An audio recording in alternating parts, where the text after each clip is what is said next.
안녕하십니까, 데르셀입니다.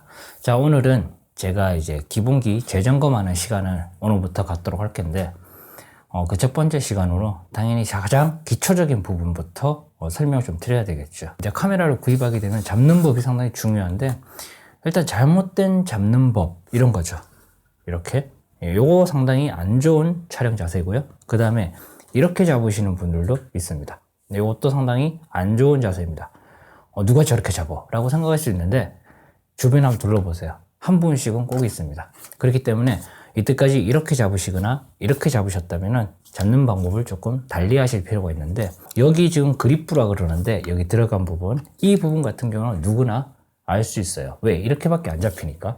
자, 그런데 이 왼손이 문제죠. 왼손 같은 경우는 렌즈 하단을 이렇게 받쳐가지고 이런 식으로 잡아주시면 쉽게 촬영하실 수 있습니다. 흔들리지 않게 말이죠.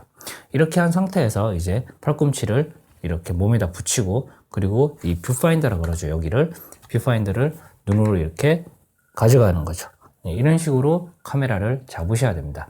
단 렌즈 하단에 이렇게 손을 받칠 때 주의하실 점은, 여기 보면 초점 링이 있을 수도 있고 그리고 줌 링이 있을 수도 있어요. 그렇기 때문에 두 개를 건드리지 않게 그냥 가볍게 가져다 대는 용도로 잡으시면 되겠습니다.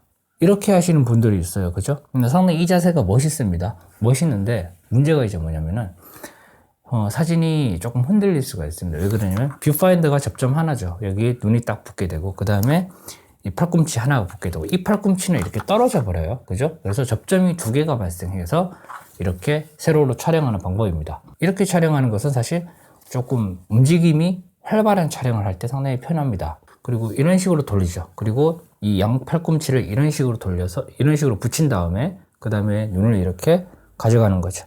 자, 이렇게 잡는 법도 있습니다. 이 자세는 제가 좀 많이 쓰는 방법인데 상당히 안정적인 사진을 찍을 수 있어요. 뷰파인더에 눈을 가져가서 어떤 피사체를 관찰하게 되는데, 여기 보면은 이제 디옵터라는 게 있습니다. 이게 뭐냐면은 이제 시도를 조절하는 거죠. 여러분이 시력에 맞게끔 사물을 또렷하게 볼 수 있게 이렇게 조절을 해주는 장치라고 생각하면 되는데, 처음에 구입하실 때 이것을 돌려가지고 맞춰놓고 그냥 계속 사용하죠, 보통. 근데 그렇게 하지 마시고 한 1년 주기로 그냥 이렇게 조절해서 사용하시면 되겠습니다. 왜 그러냐면은 시력 검사나 뭐 그런 것을 할 기회가 있어서 하게 되면은 조금씩 변해요. 날짜라든지 그런 게 딱 정해놓고 하는 것이 아니라 한 연초에 그냥 이렇게 시도, 디옵터 조절을 주기적으로 좀 하는 편이에요. 그리고 이제 왼쪽 눈으로 봐야 되나 오른쪽 눈으로 봐야 되나 조금 궁금해 하시는 분들이 있는데, 시력이 좋은 쪽으로 보시면 됩니다.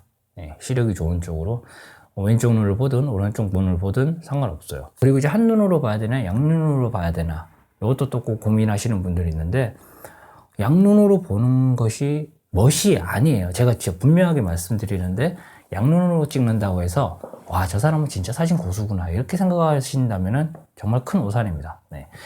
한눈으로 기본적으로 찍는 것이 가장 정확한 사진을 찍을 수 있어요. 저 역시도 마찬가지입니다. 사진을 10년 넘게 해도 저는 지금도 한눈으로 촬영하고 있어요. 단 양눈으로 뜨고 촬영하는 경우는 어떤 경우냐면, 예를 들면 이런 거죠. 주변에 사람들이 되게 많아요. 북촌 한옥마을이나 뭐 경복궁 인근이죠. 뭐 그런데 사람들이 되게 많은데, 거기서 상당히 빠른 템포로 인물 사진을 찍는다라고 했을 때 주변 상황을 같이 식별을 하면서 찍을 때는 양눈을 떠야 됩니다. 안 그러면 누군가 하나가 다칠 수도 있고 제가 실수를 할 수도 있어요. 그렇죠? 그렇기 때문에 조금 촬영 템포가 빠르게 진행되고, 그러면서 동시에 주변이 상당히 번잡한 상황이라면은 반드시 양눈을 뜨고 촬영하시는 것이 좋습니다. 그렇다고 양눈을 뜨고 촬영하는 방법이 딱히 큰 노하우가 있는 게 아닙니다. 그냥 해보면 됩니다. 네, 누구나 할 수 있어요. 그러면 이제 지금부터 촬영을 해보도록 하겠습니다. 자, 먼저 이렇게 잡았고요. 그 다음에 양 팔꿈치를 이렇게 붙였어요. 그 다음에 왼손은 렌즈 하단을 이렇게 살포시 감쌌죠. 그죠? 살포시 감싼 상태에서 이제 뷰파인더를 보고 초점을 잡는 겁니다. 여기서 셔터 버튼이 있는데 2차에 걸쳐서 눌러야 됩니다. 첫 번째 누르는 걸 가지고 반누름이라 하고요. 최종적으로 누르는 것을 누름이라고 합니다. 왜 반누름이냐? 반밖에 안 누르기 때문이에요. 꾹 누르는 게 아니라 적당히 살짝만 딱 눌러주면 이런 식으로 소리가 나죠. 삐빅 소리가 나죠. 네, 이게 초점 잡았다는 뜻이고, 자, 누르고 있는 상태에서 한 번 더 눌러버리게 되면, 여기서 누를 때 주의하실 점이 너무 힘을 많이 줘서 누르게 되면 구도라든지 그리고 사진이 흔들릴 확률도 있기 때문에 반셔터 누르고 살포시 그냥 살짝만 눌러주면 됩니다. 이렇게 이제 기본기를 알았으면 이제 촬영을 나가야 되겠죠. 집 앞에 있는 꽃이라든지 아니면은 집 내방에서 뛰어놀고 있는 강아지들이라든지 이런 것을 한번 찍어봐야 되는데, 사진을 찍기 전에 저 같은 경우는 매번 하는 습관이 있습니다. 뭐냐면은 첫 번째로 이미지 센서라든지 렌즈에 묻은 먼지를 확인하는 거예요. 방법은 간단합니다. 형광등이 있잖아요. 형광등을 이렇게 그냥 봐요. 이렇게 계속 보고 있습니다. 보면서 뷰파인더 상에서 상하 좌우 이쪽을 전부 다 꼼꼼하게 파악해보고 어떤 점이라든지 이런 게 보인다면 먼지가 있는 거예요. 그거는. 그럴 때는 청소 도구를 이용해서 이미지 센서 부분이라든지 아니면 렌즈 안쪽이라든지 그런 부분을 에어브로라든지 이런 걸로 불어주면 되겠죠. 그 다음에 메모리 카드를 뺍니다. 네, 메모리 카드가 여기 있죠. 메모리 카드를 빼고 여기서 한번 불어줘요. 여기 접점이라고 그러죠. 이 부분을 불어주고 그 다음에 불었을 때 침 같은 게 미세하게 튀었을 수도 있으니까 그 다음에 최종적으로 살짝 흔들어서 마지막으로 여기 슬롯이라고 그러죠. 이 슬롯도 마찬가지로 하고 불어줍니다. 불어주고 나서 최종적으로 메모리 카드를 넣는 거죠. 넣어주고 이제 전원을 켜고요. 그 다음에 포맷이라는 게 있습니다. 메모리 카드 안에 있는 내용을 전부 다 지워버리는 기능인데 메모리 카드를 포맷을 해버립니다.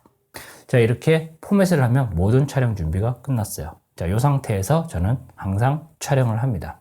보통 이거는 이제 촬영을 나가기 전, 예를 들면 내가 다음날 어떤 촬영이 계획이 돼 있거나 그럴 때 그 전날 이제 가방 안에 이런 카메라, 렌즈 이런 게 필요한 것들을 모두 집어넣고 딱 준비를 해놓게 되는데 그 전날 이제 저 같은 경우는 이 과정을 모두 끝내놔 버려요. 그리고 가방에 넣어버리고 촬영장 가서 촬영할 때는 그냥 바로 사용해 버리는 거거든요. 자, 오늘은 이제 간단하게 카메라 잡는 법과 촬영을 실제로 하기 전에 하면 좋은 습관들 이런 것에 대해서 조금 알아봤는데, 다음 시간에는 카메라 세팅에 대해서 메뉴에서 우리는 보통 뭐 AF 영역이라든지 이런 부분들에만 좀 관심이 많았지 실질적으로 카메라 결과물과 조금 직결되는 부분에 좀 관심이 없었던 부분들이 없지 않아 있거든요. 그래서 카메라 세팅에 대해서 좀 알아보는 시간을 갖도록 하겠습니다. 자, 오늘 여기까지 할게요. 고맙습니다.